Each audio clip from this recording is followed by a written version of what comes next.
Surgery നടത്തണമെങ്കിൽ medical കോളേജിൽ surgical എക്യുപ്മെന്റ്സും surgery നടന്നു കഴിഞ്ഞാൽ തുന്നിക്കൂട്ടാനുള്ള നൂല് വരെ വാങ്ങിച്ചുകൊണ്ടേ കൊടുക്കണം. ആലപ്പുഴ മെഡിക്കൽ കോളേജിൽ നൂല് ഇല്ല. നൂല് വാങ്ങിച്ചു കൊണ്ടുവന്നാലേ സർജറി നടക്കില്ല. നൂല് ഉൾപ്പെടെയുള്ള എല്ലാ കാര്യങ്ങളും എല്ലാ ആശുപത്രികളിലും ഡോക്ടർമാര് സ്റ്റാഫ് പറയുകയാണ് സർജറി വേണോ, മരുന്നെല്ലാം പുറത്തേക്ക് എഴുതി കൊടുക്കുകയാണ്. പണ്ട് മെഡിക്കൽ കോളേജിൽ അല്ലെങ്കിൽ സർക്കാർ ആശുപത്രികളിൽ അവൈലബിൾ ആയിരുന്ന മുഴുവൻ മരുന്നുകളും പുറത്തേക്ക് എഴുതി കൊടുക്കുകയാണ്. 10,000 രൂപയുടെ മരുന്നുകളാണ് സൗജന്യമായി നേരത്തെ കിട്ടിയിരുന്ന മരുന്നുകൾ ഇപ്പോൾ പുറത്തു നിന്ന് വാങ്ങിക്കേണ്ട ഗതികേടിലേക്ക് കേരളത്തിലെ രോഗികൾ എത്തിച്ചിരിക്കുന്നത്.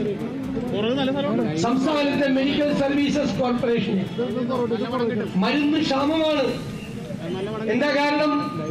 മെഡിക്കൽ സർവീസസ് കോർപ്പറേഷനിൽ മരുന്ന് സപ്ലൈ ചെയ്യുന്ന കമ്പനികൾക്ക് കൊടുക്കാൻ ഉള്ളത് കോടികളാണ്. അവർ മരുന്ന് സപ്ലൈ നിർത്തിവെച്ചിരിക്കുകയാണ് പല കമ്പനികളും. അതുകൊണ്ടാണ് മരുന്നില്ലാത്തത്. അല്ലാതെ മന്ത്രി പറയുന്നത് പോലെ സ്വകാര്യ ആശുപത്രിയിൽ സാധനങ്ങൾ മേടിക്കുന്ന വേഗത്തിൽ സർക്കാർ ആശുപത്രിയിൽ വാങ്ങിക്കാൻ പറ്റില്ല എന്ന് പറയുന്നത് പച്ചക്കള്ളമാണ്. കാരണം മരുന്ന് വാങ്ങിക്കാൻ സർക്കാർ ആശുപത്രി, അത് PH സെന്റർ ആണെങ്കിലും CH സെന്റർ ആണെങ്കിലും താലൂക്ക് ആശുപത്രി ആണെങ്കിലും ജില്ലാ ആശുപത്രി ആണെങ്കിലും മെഡിക്കൽ കോളേജ് ആണെങ്കിലും ഒരു പ്രൊസീജിയർ ഉണ്ട്. ആ പ്രൊസീജിയർ ഈ വർഷം ആവശ്യമുള്ള മരുന്നുകൾ ഇന്റന്റ് നേരത്തെ കൊടുത്ത് അത് ജില്ലാ മെഡിക്കൽ ഓഫീസ് വഴി അത് മെഡിക്കൽ സർവീസസ് കോർപ്പറേഷനിൽ കൊടുത്ത് ആ മരുന്നുകൾ നേരത്തെ ടെൻഡർ മുഖേന വാങ്ങിക്കുകയാണ്. ചില മരുന്നുകൾ എല്ലാ മാസവുമാണ് വിതരണം ചെയ്യുന്നത്. കാരണം സൂക്ഷിച്ചു വെക്കേണ്ട, ഫ്രീസറിൽ വെക്കേണ്ട മരുന്നുകൾ ഉൾപ്പെടെയുള്ള മരുന്നുകളുണ്ട്. ഒരു കൊല്ലം മുമ്പ് കൊടുക്കാൻ പറ്റാത്ത മരുന്നുകളുണ്ട്. അതിന്റെ സപ്ലൈ മാത്രമാണ് അതാത് സമയങ്ങളിൽ കൊടുക്കുന്നത്. അതിന്റെ ഓർഡർ നേരത്തെ കൊടുത്ത് ടെൻഡർ കൊടുത്ത് ആ മരുന്നുകളുടെ സപ്ലൈ എഗ്രിമെന്റ് മരുന്ന് വിതരണ കമ്പനികളുമായിട്ട് നേരത്തെ ചെയ്യും. മെഡിക്കൽ സർവീസസ് കോർപ്പറേഷന്റെ മുഴുവൻ പ്രൊസീജിയർ ഞങ്ങൾക്കറിയാം. ഞങ്ങൾക്ക് നേരത്തെ പരിശോധിച്ചിട്ടുള്ളതാണ്. ശ്രീമതി ടീച്ചർ ആരോഗ്യമന്ത്രിയായിരുന്ന സമയത്തോട്ട് ഞങ്ങൾക്കെല്ലാം അറിയാം. ഞങ്ങൾ മെഡിക്കൽ സർവീസസ് കോർപ്പറേഷന്റെ മുഴുവൻ പ്രൊസീജിയർ അറിയാം. മന്ത്രി ദയവ് ചെയ്ത് ജനങ്ങളെ തെറ്റിദ്ധരിപ്പിക്കരുത്, ആളുകളെ തെറ്റിദ്ധരിപ്പിക്കരുത്. അറിയാവുന്ന ധാരാളം പേര് നമ്മുടെ നാട്ടിലുണ്ട്. പൈസ കൊടുക്കുന്നില്ല, പണം കൊടുക്കുന്നില്ല. ഞാൻ ഈ വീണ ജോർജ് നിയമസഭയിൽ നമ്മുടെ KPCC പ്രസിഡന്റ് ശ്രീ സണ്ണി ജോസഫിന് കൊടുത്ത ഉത്തരം, ഈ മാർച്ചിൽ കൊടുത്ത ഉത്തരം എന്നറിയാമോ? ബാലഗോപാൽ പറഞ്ഞു പൈസ കൊടുക്കുന്നുണ്ട്, മുഖ്യമന്ത്രി പറഞ്ഞു പൈസ കൊടുക്കുന്നുണ്ട്, എല്ലാവരും പറഞ്ഞു. എന്താ കണക്കെന്നറിയാമോ? 2024-25 കണക്കെത്രയാ? കേരളത്തിലെ സർക്കാർ ആശുപത്രിയിൽ മരുന്ന് വാങ്ങിക്കാൻ 934 കോടി രൂപ വേണം. 934 കോടി എല്ലാ സർക്കാർ ആശുപത്രിയിലും മരുന്ന് മേടിക്കാം. ബജറ്റിൽ വെച്ച് എത്ര? 356 കോടി. 356 കോടി. പിന്നെ ഒരു 150 കോടി കൊടുത്തു, ശരിയാ, കഴിഞ്ഞ കൊല്ലം. പക്ഷെ ബാക്കി എത്രയാ കൊടുക്കാനുള്ളത്? കഴിഞ്ഞ വർഷത്തെ 427 കോടി കൊടുക്കാനുണ്ട്. അതിന് മുമ്പിലത്തെ വേറെ ഉണ്ട്. ഞാൻ ഈ കഴിഞ്ഞ വർഷം ഇക്കൊല്ലം കിട്ടിയ ഉത്തരവാണ് പറയണത്. കഴിഞ്ഞ സാമ്പത്തിക വർഷം മാത്രം 427 കോടി രൂപ മരുന്ന് വിതരണത്തിന് ഇനിയും കൊടുക്കാനുണ്ട്.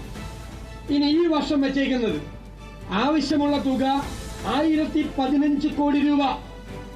വെച്ചേക്കുന്നത് എത്രയാ? 356 കോടി തന്നെ. അപ്പൊ 658 കോടി രൂപ ഈ സാമ്പത്തിക വർഷം വേണം.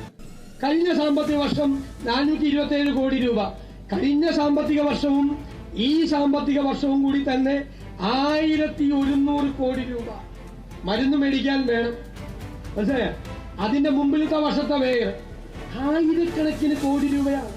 മരുന്ന് മേടിക്കാൻ കാശില്ല, കൊടുക്കുന്നില്ല.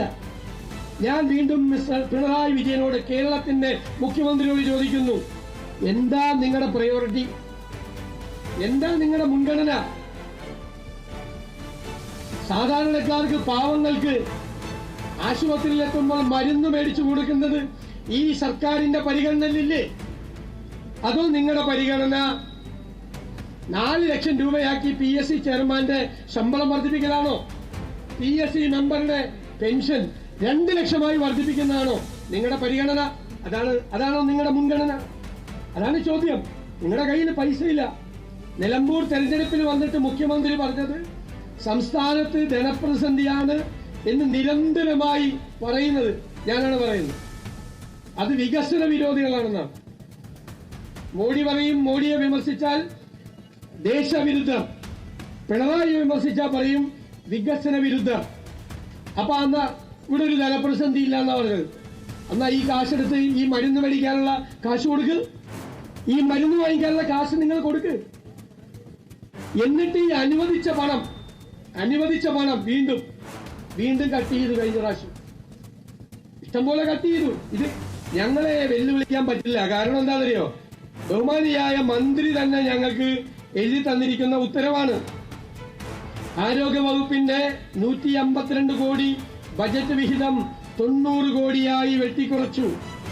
മെഡിക്കൽ വിദ്യാഭ്യാസ വകുപ്പ്, മെഡിക്കൽ കോളേജൊക്കെയാണ്, 401 കോടി ബജറ്റ് വിഹിതം 254 കോടിയായി വെട്ടിക്കുറച്ചു.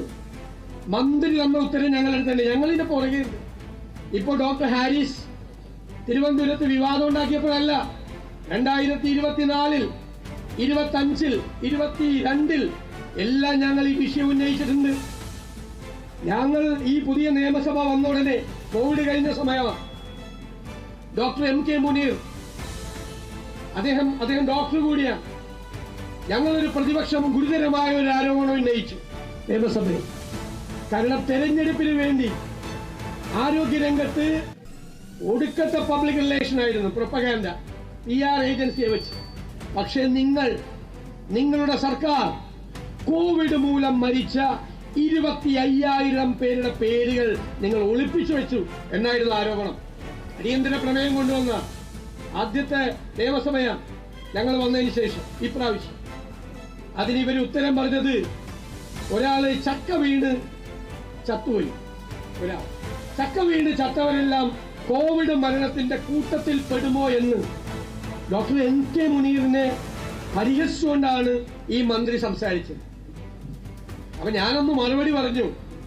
SFIയുടെ ഒരു സംസ്ഥാന നേതാവ് PK ബിജു കോവിഡ് മൂലം മരിച്ചു. എന്റെയൊക്കെ വലിയ സുഹൃത്താണ്, നല്ല കക്ഷിയായിരുന്നു. അപ്പൊ എല്ലാ സഖാക്കളും നേതാക്കളും അവരുടെ ഫേസ്ബുക്ക് പേജിൽ ഞങ്ങളുടെ പ്രിയങ്കരനായ സഖാവ് കോവിഡ് മൂലം മരിച്ചു എന്ന് രേഖപ്പെടുത്തി.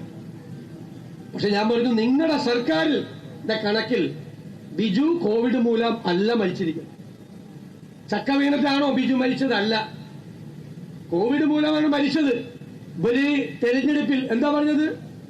ഇന്ത്യയിൽ ഏറ്റവും കൂടുതൽ കോവിഡ് മരണം നിയന്ത്രിച്ചത് കേരളമാണ്. അപ്പൊ വേറെ സഖാവ് അപ്പുറത്തുനിന്ന് പറയും, സഖാവ് ഇന്ത്യയിലല്ല ലോകത്ത് ഏറ്റവും കൂടുതൽ കോവിഡ് മരണങ്ങളെ നിയന്ത്രിച്ചത് കേരളത്തിലാണ്. PR ഏജൻസി ഏറ്റുമല്ലോ. അപ്പൊ പറയും ഇന്ത്യയിൽ ഏറ്റവും കുറഞ്ഞ രോഗികൾ കോവിഡ് ഉണ്ടായിരുന്ന സ്ഥലം കേരളമാണ്. ഇതല്ലായിരുന്നു PR ക്യാമ്പയിൻ തെരഞ്ഞെടുപ്പ് കാലത്ത്. ഇപ്പൊ എന്താ സ്ഥിതി? വിവരങ്ങൾ പുറത്തു വന്നപ്പോൾ ഇവർ ഒളിപ്പിച്ചു വച്ചിരുന്ന 25 ഞങ്ങൾ പറഞ്ഞത് 27,000 പേരുടെ വിവരം കൂടി ഇപ്പൊ പുറത്തു. അതായത് ഗവൺമെന്റ് കഴിഞ്ഞ തെരഞ്ഞെടുപ്പ് കാലത്തിന് മുമ്പ് പുറത്തുവിടാത്ത 27,000 പേര് കൂടി കോവിഡ് മൂലം മരിച്ചിട്ടുണ്ടായിരുന്നു കേരളത്തിൽ. ഇന്ന് ഇന്ത്യയിൽ ഏറ്റവും കൂടുതൽ ആളുകൾ കോവിഡ് മൂലം മരിച്ച 2ാമത്തെ സംസ്ഥാനം കേരളമാണ്. 1ാമത്തേത് മഹാരാഷ്ട്രയാണ്. പക്ഷെ ഒരു വ്യത്യാസമുണ്ട്. എന്താ? കേരളത്തിന്റെ 3 ഇരട്ടി ജനസംഖ്യയുണ്ട്. ജനസംഖ്യയുമായി കണക്കാക്കിയാൽ ഇന്ത്യയിൽ ഏറ്റവും കൂടുതൽ ആളുകൾ കോവിഡ് മൂലം മരിച്ച സംസ്ഥാനം കേരളമാണ്. ഏറ്റവും കൂടുതൽ കോവിഡ് രോഗികൾ ഉണ്ടായ സംസ്ഥാനം കേരളമാണ്. ഏറ്റവും കൂടുതൽ പകർച്ചവ്യാധികൾ ഇപ്പോഴുള്ള സംസ്ഥാനം കേരളമാണ്. ഇതാണ് ആരോഗ്യ കേരളത്തിന്റെ സ്ഥിതി. ഒരു പരിശോധന നടക്കുന്നില്ല. ഞാൻ നിയമസഭയിൽ ഒരു ദിവസം പറഞ്ഞു, നിങ്ങളൊന്ന് പരിശോധിക്കണം. ഗവൺമെന്റ് അല്ലേ, ഞങ്ങളല്ലല്ലോ ചെയ്യേണ്ടത്. കോവിഡിന് ശേഷം മരണനിരക്ക് വർദ്ധിച്ചിരിക്കുന്നു. ഞങ്ങൾ ഗൗരവത്തോടുകൂടി പറഞ്ഞ മരണനിരക്ക് വർദ്ധിച്ചിരിക്കുന്നു. നമ്മളെല്ലാം നിയമസഭാ സാമാജികന്മാർക്കായ ആളുകൾക്ക് എല്ലാം അറിയാം. ഞങ്ങളെല്ലാം മരണ വീടുകളിൽ പോകുന്ന ആളാണ്. ഞാൻ 25 വർഷമായി എൻ്റെ നിയോജക മണ്ഡലത്തിൽ സ്ഥിരമായി പോകുന്ന ഒരാളാണ്. നമുക്കെല്ലാം ബന്ധമുള്ള വീടുകളാണ്. എല്ലാ ആഴ്ചയും വീക്കെൻഡിൽ അവിടെ എത്തുമ്പോൾ കൃത്യമായി പോയിരുന്നു. ഇപ്പൊ പോകാൻ പറ്റുന്നില്ല. സർക്കാർ മെഡിക്കൽ കോളേജുകൾക്ക് മുന്നിൽ കോൺഗ്രസ് പ്രതിഷേധ ധർണ പ്രതിപക്ഷ നേതാവ് വി.ഡി. സതീശൻ ഉദ്ഘാടനം ചെയ്ത് സംസാരിക്കുന്ന ദൃശ്യങ്ങളാണ് പ്രേക്ഷകർ കണ്ടത്. ആരോഗ്യ കേരളം വെന്റിലേറ്ററിലാണ് എന്ന് വീണ്ടും അദ്ദേഹം പറഞ്ഞുകൊണ്ടിരിക്കുകയാണ്. സർക്കാർ ആശുപത്രികളിൽ മരുന്നു ക്ഷാമം രൂക്ഷമാണ് എന്നതടക്കമുള്ള ഗുരുതര ആരോപണങ്ങളാണ് അദ്ദേഹം വെക്കുന്നത്. കൂടാതെ കോവിഡ് മൂലം മരിച്ച 27,000 പേരുടെ പേരുകൾ ഒളിപ്പിച്ചു വെച്ചു എന്നതടക്കമുള്ള ഗുരുതര ആരോപണങ്ങളാണ് സർക്കാരിനെതിരെ പറയുന്നത്.